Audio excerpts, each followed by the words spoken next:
Listen, the devil ain't playing with us. He's real serious. Any home that he can divide, he's going to do it.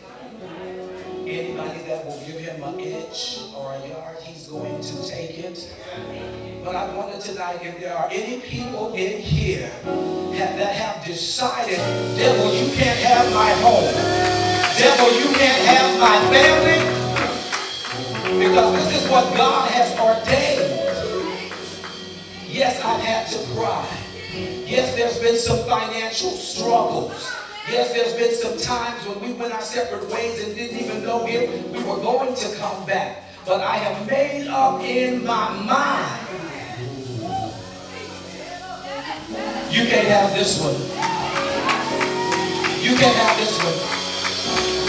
I can remember a time, and I'm going to go into the word, but I feel led to share this. I can remember a time when Elder D and I were struggling in our marriage and just really thinking that we were going to go our separate ways and do our own thing. And I mean, we had pretty much sealed it. This thing is over.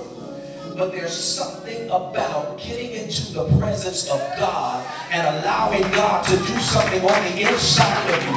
If you get in the presence of God and allow God to do something in you, your situation may not change right away, but God will change something down on the inside of you that will fortify you and allow you to be able to stand up in that situation and wait on God to do what he said he will do.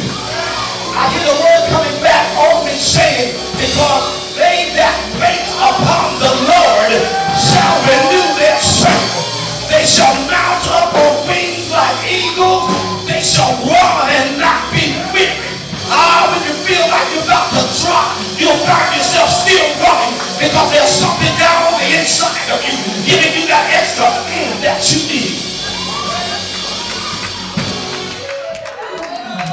And we're about to celebrate 23 years, not because of us, not because we knew what to do, not because we knew how to work it out, but touch your neighbor and say, because of God.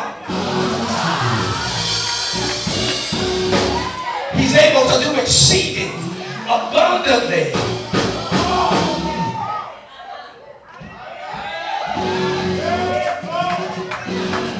All right, y'all. In order to win, you got to play by the rules. Look at your neighbor and tell him, you got to play by the rules.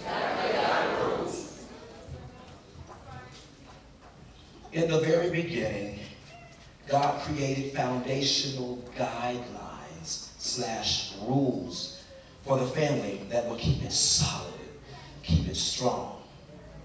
Also, in the very beginning, God spelled out the primary principles or rules, everybody say rules, for domestic health and happiness within the family.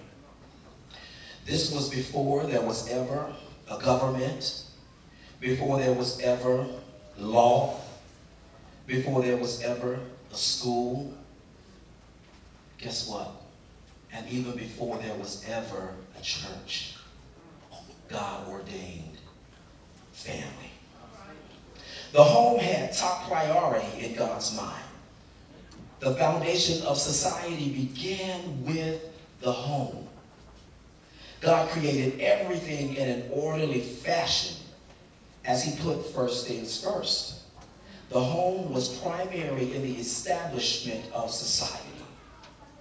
The home is the basic building block for all human relationships.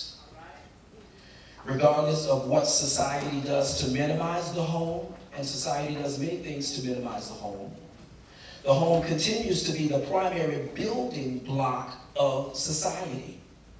It kind of looks like this. So goes the home, so goes society. So goes the home, so goes society.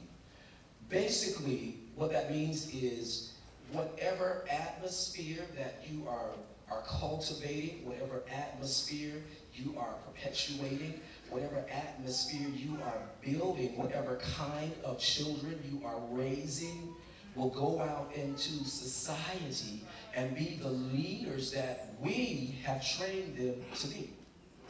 So goes the home. our gates. Look at your neighbor and say, guard your gates.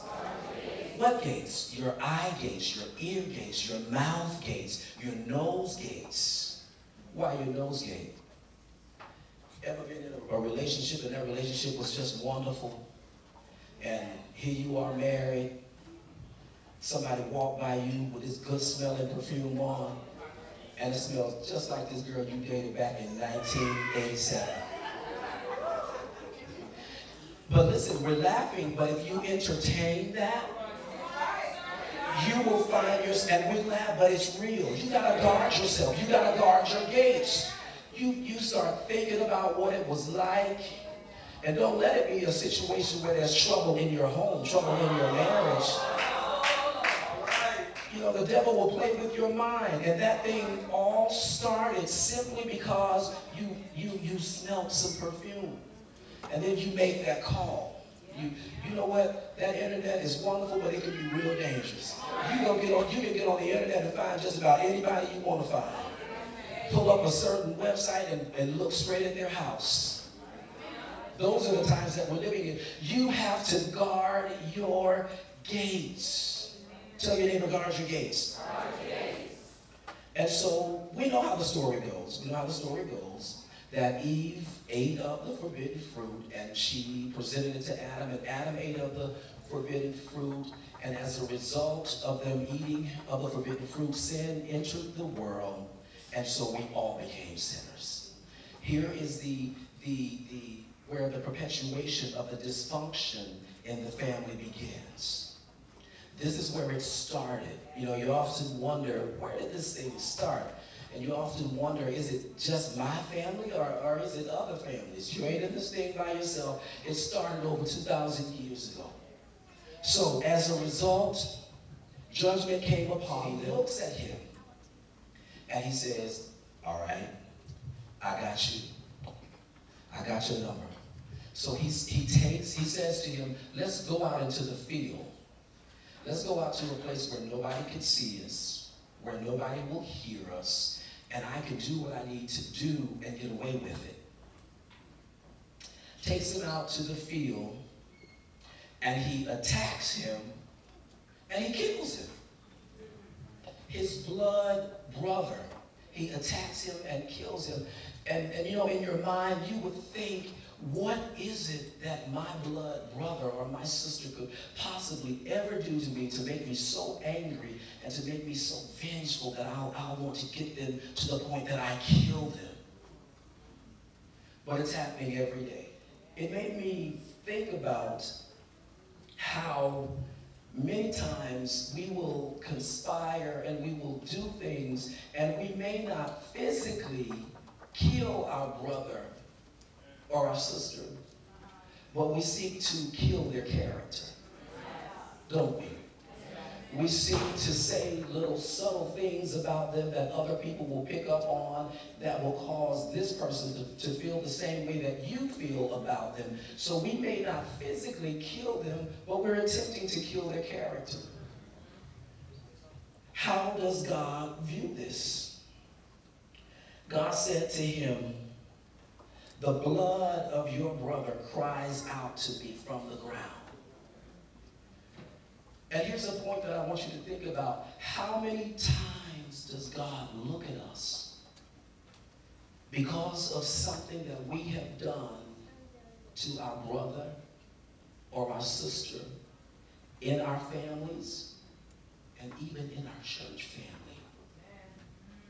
And we're praying and we're crying out to God, I need you to move on my behalf. I need you to make the enemy back up. And in a very still, small voice, the Lord is saying to us, the blood of your sister, the blood of your brother is crying out to me from the ground.